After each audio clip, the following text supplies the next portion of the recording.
జై సద్గురు ప్రభు మహారాజుకి జై. భద్రాద్రి రామశతకము సాంఖ్యయోగము తాపత్రయములు 38వ పద్యము. తాపత్రయంబుల ధర్మముల్ వేర్వేర వివరించి చెప్పెద విమల చరిత. దేహజన్యములైన త్రివిధ రోగంబుల తాప దుఃఖంబుల ఆధ్యాత్మికంబు. వ్యాళ వృచ్చిక చోర వ్యాఘ్రాదిభూత సంభవ దుఃఖములు నాది భౌతికంబు. వర్షాశనీపాత వాయురగ్నిశిలాప తన దుఃఖములు నాది దైవికంబు. నిట్టి తాపత్రయంబుల గొట్టివేసి ధీరుడగువాడు మోక్షాధికారియగును.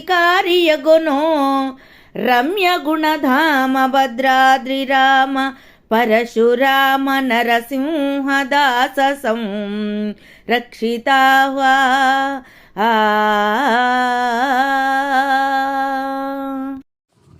జై నిజ గురుభ్యో నమః.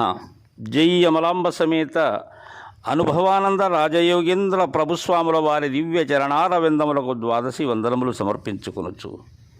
శ్రీమద్ పరశురామ నరసింహదాసు గారిచే విరచితంపైన భద్రాద్రి రామశతకం నుండి ఈరోజు మనం 38వ పద్యం తాపత్రయములు గూర్చి ముచ్చటించుకుందాం. దీనికి మునుపు మలత్రయముల గూర్చి చక్కగా తెలియజేసి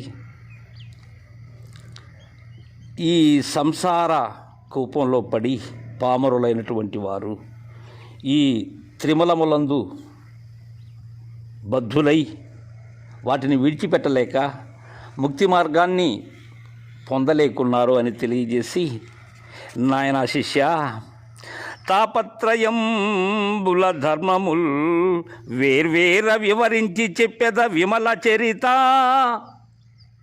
మలరహితమైనటువంటి చరిత కలిగినటువంటి ఓ శిష్యుడా,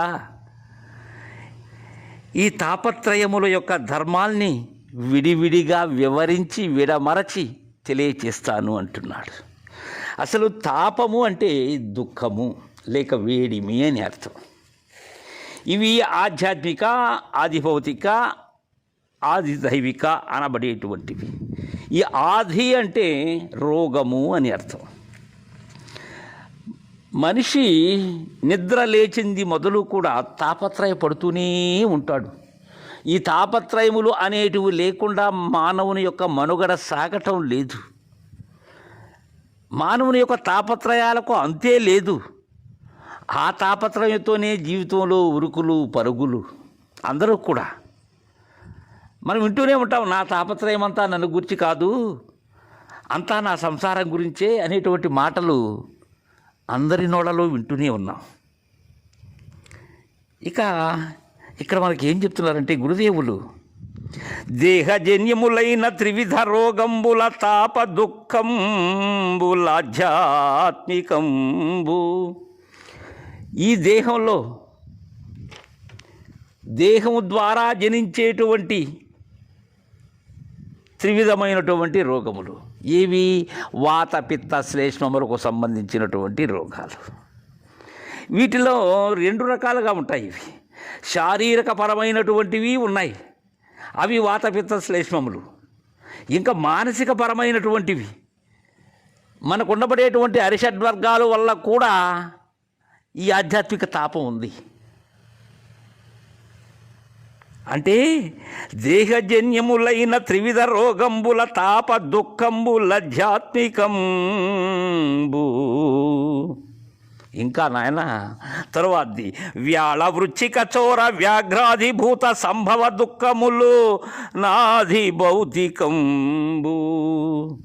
వ్యాళము సర్పము వల్ల, ఇక వృచ్చికం తేలు వల్ల, అంటే పాము కాటు, తేలు కుట్టటం, ఇక దొంగలు దారి కాచి దోపిడీ చేయటం, లేకపోతే గృహానికి వచ్చి వారేదో చేస్తారనేటువంటి భయం, ఇంకా పులి మొదలగు క్రూర జంతువులు తనను చంపేస్తాయి అనేటువంటి భయం,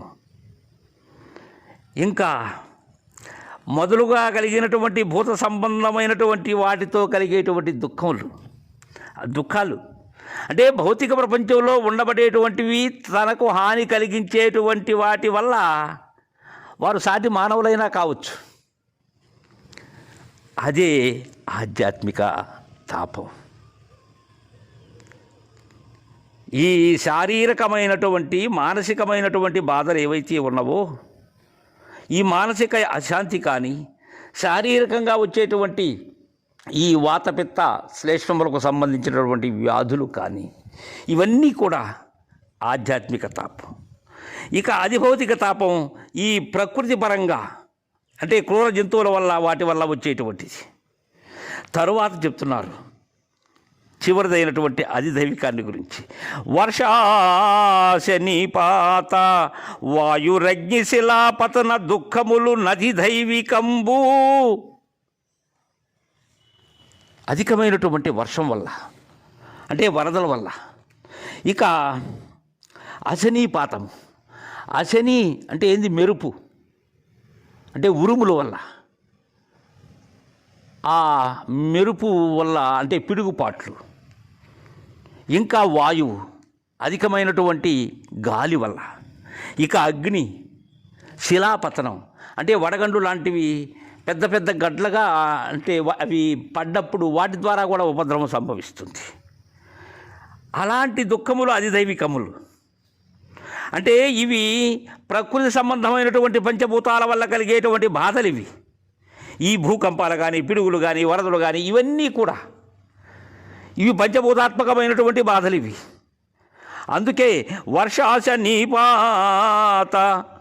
వర్షాశనీపాత వాయురగ్ని శిలాపతన దుఃఖములు నది దైవికము.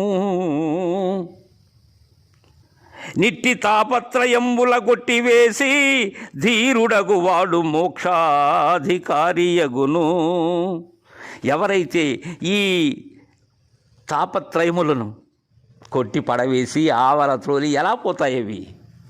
సద్గురు దయతో ఉన్న యథార్థాన్ని ఎరిగినప్పుడు మాత్రమే పోతాయి. లేకపోతే శారీరకపరమైన మానసికపరమైనటువంటి ఆధ్యాత్మికత సంబంధించినటువంటివి కానీ, ఇంకా అది దైవికంతో కూడినటువంటివి కానీ, అంటే పంచభూతాల వల్ల లేక అది భౌతికమైనటువంటి ఈ సర్పము, వృచ్చికం, లేకపోతే దొంగలు అలాంటివి కానీ ఎప్పుడు పోతాయి? అవి ఉన్న యథార్థాన్ని ఉన్నట్లుగా తెలిసినప్పుడు పోతాయి. అలా కొట్టివేయాలి. అలా కొట్టివేసినటువంటి వాడు ధీరుడు. అలా ధీరత్వం కలిగినటువంటి వాడే మోక్షాధికారి, వాడే ఈ బోధకు అధికారి. మిగిలినటువంటి వారు తాపత్రయ పీడితులైనటువంటి వారు దీనికి అధికారులు ఎన్నటికీ కాలేరు. అందుకే దేహజన్యములైనటువంటి త్రివిధ రోగముల చేత వచ్చినటువంటి తాపం ఆధ్యాత్మికం. ఇక సర్ప, వృచ్చిక, పులి మొదలుగా గల భూతముల చేత వచ్చినటువంటి తాపం అది భౌతికం.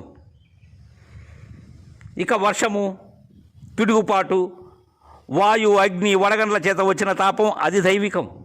ఇటు తాపత్రయములను కొట్టివేసి ధీరుడైనటువంటి వాడు మోక్షాధికారి అవుతాడు అని మనకు తాపత్రయములు గురించి చక్కగా తెలియజేశారు. తర్వాయి పద్యాన్ని రేపు ముచ్చరించుకుందాం. జై గురుదేవా.